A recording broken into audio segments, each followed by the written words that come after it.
নাটক কম করো প্রিয়। সোশ্যাল মিডিয়ায় আলোচিত সেই লাইনটাই যেন মোহাম্মদ রিজওয়ানকে মনে করিয়েছেন টাইগার পেসার নাহিদ রানা। লম্বা রান আপ শেষে বল ছাড়ার আগ মুহূর্তে তাকে থামিয়েই যে রিজওয়ান করেছেন ভুলটা। ২২ বছরের আগ্রাসী নাহিদ জবাবটা দিয়েছেন ওই বল হাতেই। পরের বলে তার ডেডলি বাউন্সার সরাসরি আঘাত করে রিজওয়ানের হেলমেটে।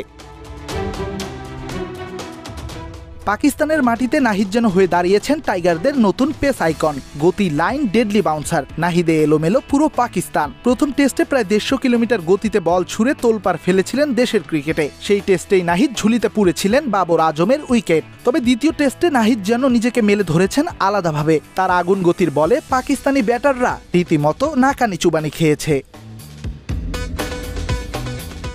টেস্টের প্রথম ইনিংসে নাহিদ শিকার বানিয়েছিলেন পাক ব্যাটার মোহাম্মদ রিজওয়ানকে। তার দারুণ এক বাউন্সারে স্লিপে ক্যাচ দিয়ে সাজঘরের পথ ধরেছিলেন রিজওয়ান। দ্বিতীয় ইনিংসে যেন আরও মসৃণ হয়ে ফিরেছেন এই টাইগার পেসার। বল হাতে একা ভেঙে দিয়েছেন পাক ব্যাটিং লাইন আপের মেরুদণ্ড। নাহিদের একের পর এক বাউন্সার দেখে পাক ব্যাটাররা যেন হয়েছিলেন নীরব দর্শক।